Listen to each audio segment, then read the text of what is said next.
asalaamaaleykum man la Adama Sarr di styliste modéliste dëkk fii ci Bargny ma initié événement bi tuddee ko festival Buuju dugal ci offre bu biennale. Pourquoi Buuju?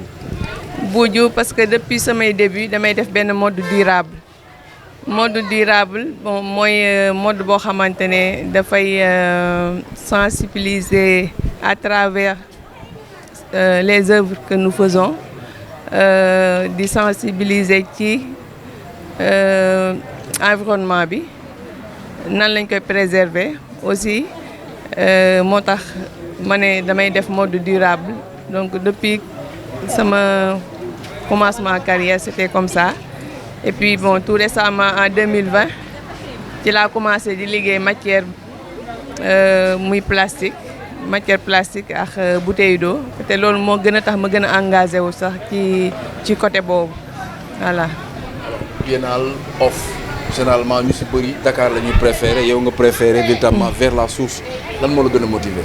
li ma gën a motiver mooy année bay passé bi ma participé 2022 dama see liggéey en collaboration avec des Allemands te li tax ma dugg si association boobu organisation boobu. li ma ko permettre mooy mode durable bi may def donc collection récupération en jean laa def donc à partir de là-bas ci la ñu mu gis contacté ma donc yàlla def ñu nekk di liggéey à distance pendant 2 ans di waajal biennale bi mu nekkoon 2022 biñ ci tolloo aussi allemand yi ñëw aussi ñu liggéey bu am solo te li ñu liggéeyoon yëpp ci recyclage la.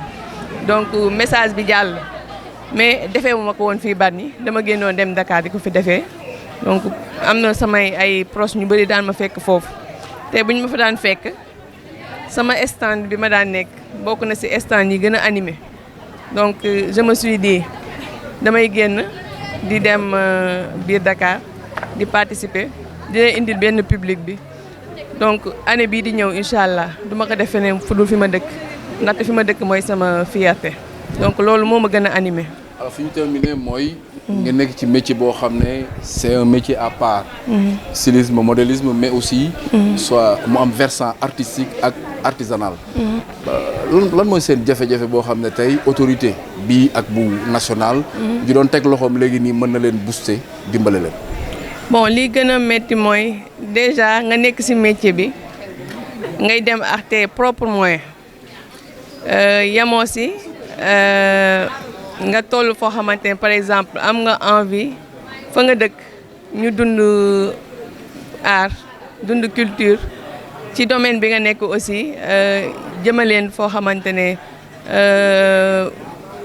sur le plan international loolu ngay viser mais pour loolu aussi ça demande des moyens te loolu ñun pour ñu mën koo def peut-être gouvernement wala commune bi ñu nekk ñoom ñoo ñuy jàppale si loolu mën a nekk.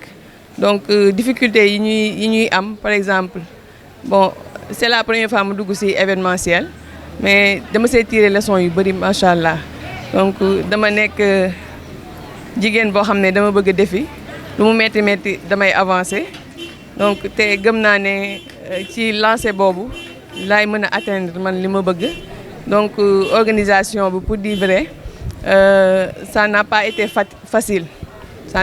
facile par rapport aux moyens et tout donc li ñuy wax ci projet bi yëpp du projet bu ndaw tu fais venir des étrangers yoo xamante ne dañuy ñëw fii tu prends en charge leur moment bi ñu fiy nekk donc loolu sax moo gën a tuuti ci budget bi ak yeneen. justement voilà au cadre si invité yooyu sax. moom daal mooy nekk suñu boucle. Pays des hommes intègres. Voilà. Le sud du Sénégal. Bien sûr. Et Bargny. Entre la lébuté, l'intégrité et le sud. Joola ak Lébu. Sans compter waa Burkina Faso. waaw lu waral nga def cette sorte de trilogie. waaw ñun yemuñu rek ci def expo rek dem boo leen gisee suñu programme dañu proposer benn programme bu riche tey moo nekk suñu vernissage muy première activité ci expo bi mais deuxième activité bi suba. dañ ko dédié la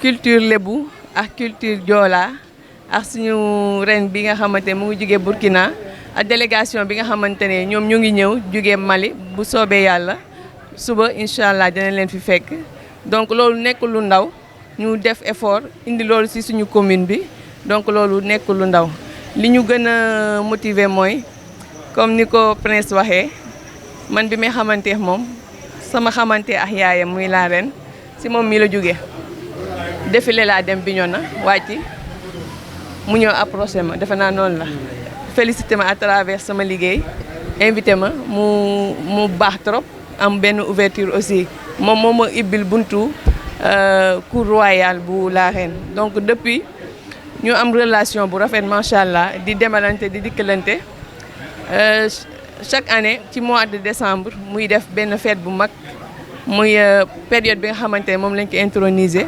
donc mu nekk événement bu mag macha allah ay autorités du jóge fii di ko wuy ji surtout la communauté lébu muy dignitaire lébu yi donc man ma toog année bee passé gis ci toog si biir joolaay festivités yi jékki-jékki gi sama mbokku lébu yi donc mu nekk fierté bu mag si man te loolu bëgg naa ñu dund ko fii à Bargny loolu moo waral ma bëgg ko delloo boobu njukkal ni ma defal noonu ma bëgg kaa delloo njukkal defoon ko invité d'honneur yàlla def peut-être mënul ñëw waaye délégation bi mu indi tamit bokk na si lu ma neex parce que dañoo bokk génération macha allah muy nit ku baax bu ma demee Bignona daal la sax du ko sol day daw fu nekk lay dugg pour satisfaire moom ak frère am ak princesse yi fa nekk te loolu nag bëgg naa waa Bargny ñu génn ganeleel ma sama gan yi parce que man mënuma dara ku ñu jàppale moo fi nekk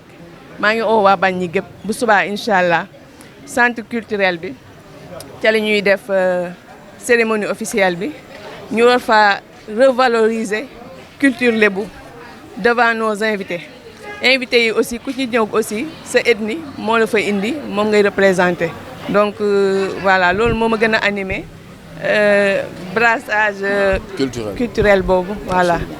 Alors un petit résumé en français pour terminer avec vous. Pourquoi Buju comme thématique à cette biennale off que vous organisez ici? Bon, parce que depuis mes débuts, je fais des créations à partir de la récup. Donc tout au début, je faisais de la récup dans la nature. D'habitude, dans le milieu de la mode sénégalaise ou bien les pays que j'ai eu à faire, ils connaissent mon travail à travers ça. Donc, comme je vous l'ai dit tout à l'heure, c'est à partir de 2020 que j'ai commencé à travailler avec des matières comme le plastique et les bouteilles d'eau. Donc c'est une manière de sensibiliser surtout les jeunes à préserver notre nature. Alors on le sait, hein, votre milieu est un milieu à part. Aujourd'hui, est-ce qu'il y a un élan d'autorité qui peut-être permettra de booster ce que vous faites en appui, en accompagnement? Bon, là, je vais faire un appel par rapport à ça.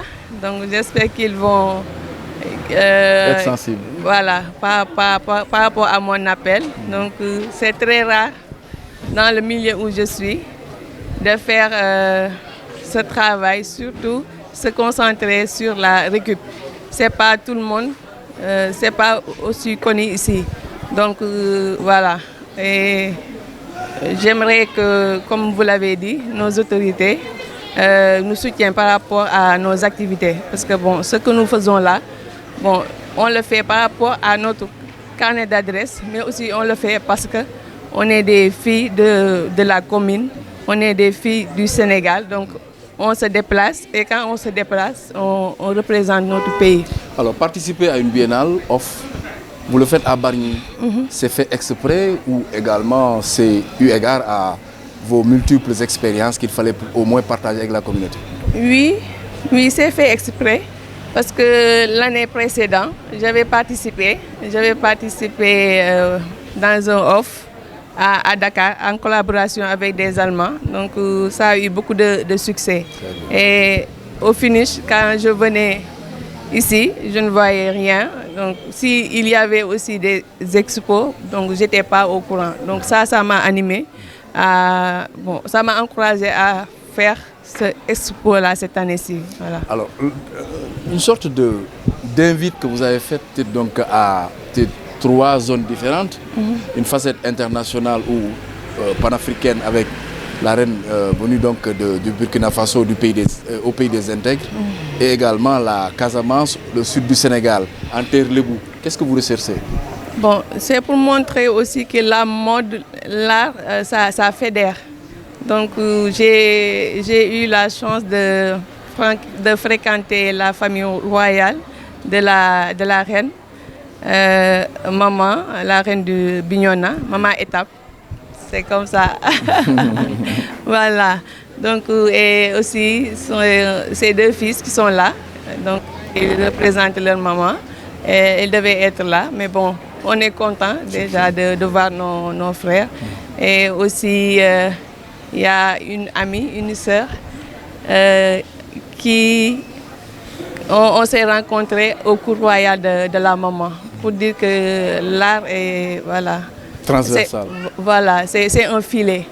Les hommes d'art, on dirait qu'il y a des connexions. Voilà. Oui, c'est ça. Voilà. Et j'étais là-bas au cours de la fête de la reine. Chaque année, elle le fait.